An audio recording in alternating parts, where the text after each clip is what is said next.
Ouais, tranquille, j'arrive. Capture the T'es derrière objective. tout le monde, là? J'arrive. Oh putain, je vais faire un Sticky out!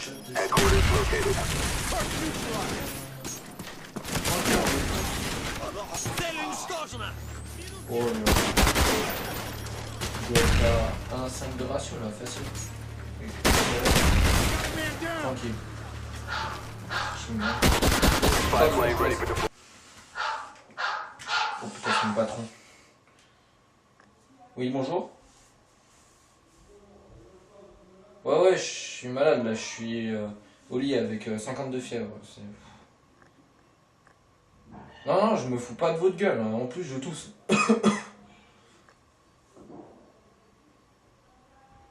Vous avez mis des caméras dans ma chambre?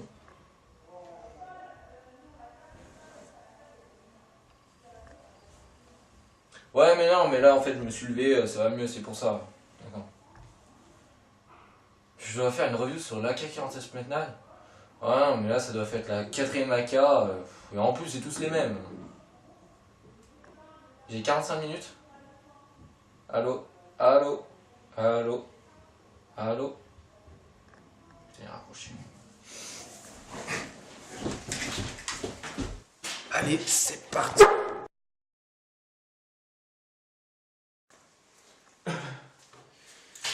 Salut, c'est moi pour une nouvelle vidéo sur l'AK-47 Splatnaz de Cybergun fabriquée par Syma.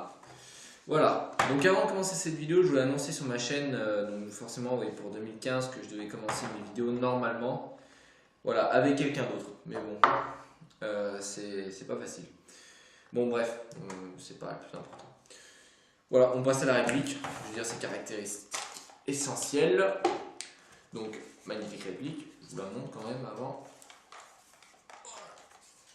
C'est la 4ème AK que je présente sur ma chaîne, la mienne. C'est l'AK-74U, l'AK-47 un peu, je sais plus comment ça s'appelle, la RK, je sais plus quoi, que j'avais présenté aussi, et l'AK-47 Tactical, voilà, donc celle-là c'est la 4ème. Voilà, donc le poids est de 2350 grammes, la longueur est de 710 mm, dont 270 mm pour la longueur du canon, voilà. La puissance est de 1,4 joules, 1,3 joules. Donc voilà, donc ça j'ai regardé selon les sites. Donc voilà, plus souvent ils mettaient 1,4, ça faut vous rassurer. Voilà. En plus j'aime bien la portée. Bref. Alors malheureusement j'ai pas la boîte parce que la réplique bien sûr je me suis fait prêter et on y a oublié la boîte. Bon la boîte c'était une boîte bien emballée, une belle boîte. Et avec avec la photo de ça en premier plan, voilà, c'est pas un carton tout pourri. Donc ce qui est vendu avec une batterie bien sûr, vendue avec. Il y a aussi un chargeur de batterie, alors celui-là c'est le sien mais c'est pas celui qui est vendu avec. C'en a un autre, c'est un Swiss Arm, il utilise celui-là parce qu'il en a acheté un autre, il est mieux. Il a un point vert, point rouge, c'est mieux, bon, c'est pas celui-là d'origine, c'est un autre encore plus pourri. Une sangle, il y avait une chine et un manuel. Voilà. Passons à la réplique. La matière, ABS, ABS, ABS, ABS. Le garde-main, la poignée, la crosse, le chargeur en ABS. Le reste, tout du métal, tout simplement. Voilà. Les rails, donc il y en a un en dessous. On peut mettre une poignée. J'en ai une. Ou autre chose si vous voulez. C'est un tout petit rail, hein. Voilà, c'est pas un grand rail. Voilà. Les attaches sangles. Les attaches sangles. Il y en a un là, un tout petit là, un tout petit. Et là, un ici là. Celui basique. Pour les sangles, généralement, un point. Voilà. Maintenant, on passe. Ouais, voilà, je vais passer à la mire.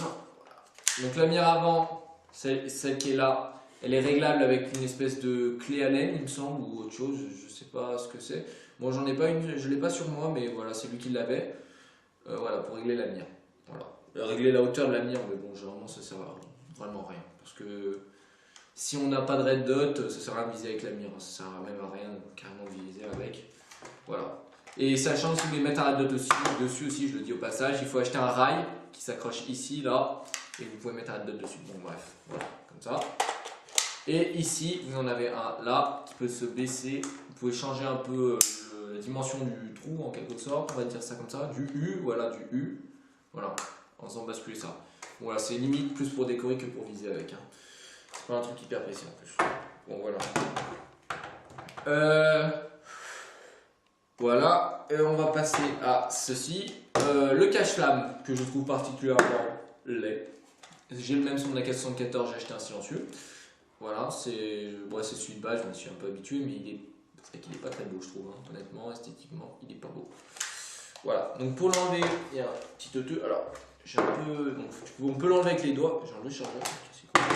On peut l'enlever avec les doigts. Moi, je prends une petite clé à laine là, parce que si je vais me faire défoncer les doigts. Voilà, on tourne déjà ça, on dévisse ça dans un premier temps. Ah, c'est bon, on dévisse ça. Voilà.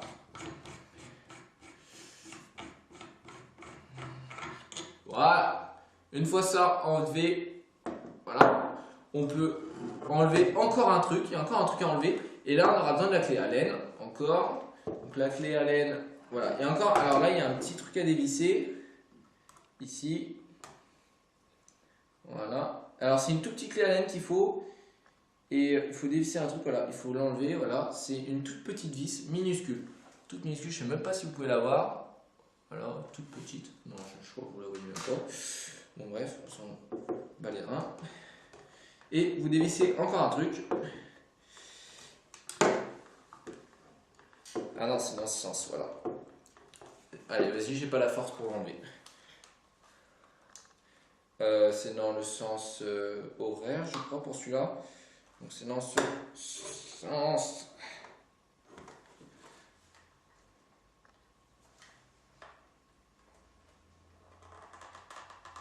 Ok, ok ta mère. Il veut pas. Ok, c'est à mon avis parce que j'ai fait oh putain. Oh merde. Ah voilà.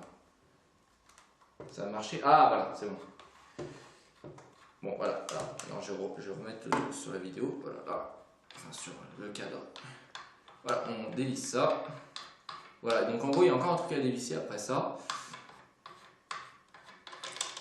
Voilà. Une fois dévissé, on tombe vraiment sur le pas 10. Voilà, et on peut visser un silencieux. Donc, vous verrez dans la vidéo. On peut mettre un silencieux. Alors, ce que je trouve pas mal, c'est que le canon, il dépasse. Donc, si vous voulez mettre un silencieux, du coup, le silencieux va, forcément, il va moins gêner la bille, forcément. Parce que là, on peut voir que, voilà, à la limite, la bille sera légèrement. Donc on perdra, en gros ce que je veux dire, il y a moins de chances de perdre en puissance quoi. C'est pas mal qui dépasse le canon. Et en plus vu que moi j'ai un petit silencieux, il y a un truc qui est chiant alors à faire attention, c'est ceci qui s'enlève là, le tout petit truc, ça a bloqué le cache-flamme. Un conseiller, non ça veut rien dire. Un conseil, si vous voulez mettre un silencieux, enlevez-le parce que tout à l'heure j'ai fait le perdre, je l'ai retrouvé. Voilà, donc il y a un petit ressort en plus avec parce que forcément il se barre, il y a un ressort avec voilà, le petit truc là.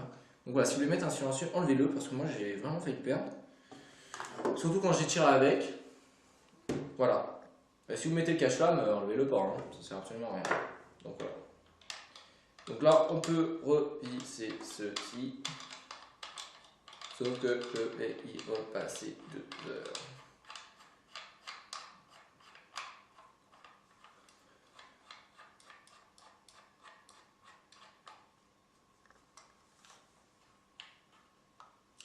Voilà. Une fois que vous avez vissé l'autre morceau, on fait tout réciproquement. Bon, là je perds un peu mon temps pour rien, juste pour vous montrer ça. Bon, je dévisse. Bon, voilà, donc ce que je trouve déjà pas mal, c'est que, en résumé, pendant que je vous lis, voilà, c'est que voilà, le canon dépasse de la réplique, franchement je trouve ça vraiment pas mal. Donc sur mon AK aussi c'est pareil, hein, sur un peu pas mal d'AK. C'est du coup le silencieux gêne forcément moins la vie. Donc voilà, c'est bon, je l'ai remis. Donc voilà. Voilà. Alors on va va passer aussi à la cadence de cette réplique parce que franchement, je vous avoue que j'ai fait le test de tir avant de faire cette review d'armes. Non, réplique. Déjà, c'est réplique en airsoft. Alors, avant de faire la review de cette réplique, justement, maintenant, j'ai fait le test de cette magnifique réplique. Elle a une cadence sur internet, ils disent de 650 à 750 minutes, ce qui est beaucoup. Et je confirme, elle a vraiment une bonne cadence. Voilà.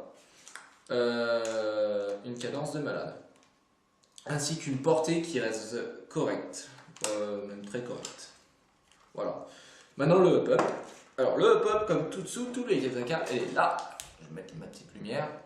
Voilà. Elle est ici, à l'intérieur. Il y a un petit truc qu'on peut régler. Voilà. J'ai fait les attachements tout. Le sélecteur de tir, là, c'est ISA, comme tout sur toutes les AK.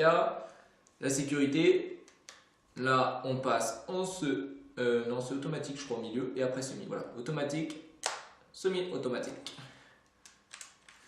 Laissez tout le temps vos répliques en sécurité quand vous ne les utilisez pas. Voilà, j'ai fait le up-up. Cette réplique, bien sûr, est non blowback. Culasse non mobile. Voilà. Le logement de la batterie, voilà. Je vais dire, voilà. Donc, c'est une batterie forcément rectangulaire. Donc, le logement de la batterie, alors, il se fait dans la crosse. Mais je vais vous expliquer encore un truc après. Alors, quand on pousse comme ça vers là-bas, on peut enlever ceci. On peut la mettre dans la... Je ne vais pas la mettre parce que c'est chiant, mais voilà, on peut mettre ça dans le... Après, on est comme ça et on pousse là-bas. Voilà. Donc, si vous voulez sur cette réplique changer la crosse, qui est largement possible pour acheter une crosse même vide ou même l'enlever, je pense, je sais pas. Il est possible d'enlever ceci, le capuchon, voilà. Le capuchon, ouais. Une partie de la réplique, on va dire. Je n'ai pas le vocabulaire pour. Voilà, enlevez ça et vous achetez une batterie bâton et vous pouvez la loger ici. Donc bien sûr ceci c'est pas possible de le mettre là, à moins que vous l'accrochez ici avec la cuisse. Non même pas, ça va être galère. Bon voilà, il faut acheter une batterie bâton, voilà. Donc si vous voulez enlever la crosse, vous pouvez, voilà, si vous voulez en gros changer un peu votre réplique. En gros.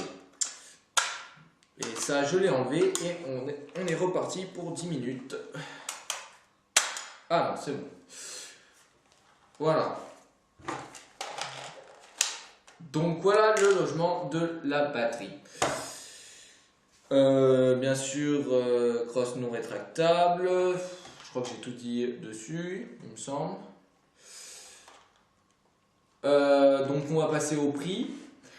Alors le prix, il est entre, donc selon les sites, entre 150 et 160 euros. Après, je sais pas le prix en magasin, mais voilà, c'est ça. On va dire que ça va, on va dire que ça les vaut parce que franchement, vu ce qu'elle fait pour le test de tir, au moins on a un truc de qualité. Franchement, la AK Spetsnaz, je sais qu'elle tient la route en plus. Je connais pas beaucoup d'AK qui ont lâché, hein, d'AK Spetsnaz qui ont lâché. Je connais quand même pas mal de gens qui l'ont pourtant. Voilà, donc franchement, c'est une réplique qui tient la route. Certes que 150 euros, c'est 150 euros, 160, 160. Mais voilà, je pense que ça les vaut vraiment. Voilà, on passe au chargeur. Alors, le chargeur, c'est simple, il est en ABS, il capte donc avec une molette et une trappe et fait 550 billes en tout, on peut mettre dedans. Voilà. Par contre, son chargeur, je sais pas s'il a un problème parce qu'il y a un truc qui casse à l'intérieur, c'est bizarre. Ouais, je sais pas. C'est pas une bille, je sais pas ce que c'est. Bon. Bah franchement je crois que j'ai fait à peu près le tour sur cette magnifique réplique. Voilà, j'ai fait vraiment le tour. Donc franchement n'hésitez pas à commenter la vidéo, même n'hésitez pas à commenter la vidéo, partager la vidéo. J'accepte aussi tout conseil sur mes prochaines reviews si ça peut m'aider à mieux expliquer, je sais pas si vous pouvez me conseiller, vous pouvez. Sans bien sûr des gens qui insultent dans les commentaires, on peut éviter ça. On peut éviter un carnage comme ça. Et moi je vous dis à plus pour le test de tir. Donc là je vais faire un tir en semi-automatique et en automatique avec la bête à 20 à 25 mètres. Comme d'habitude, en 0,20 grammes.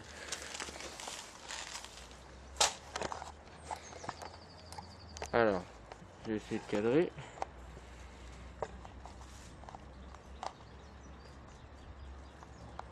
Voilà. On commence par de la semis.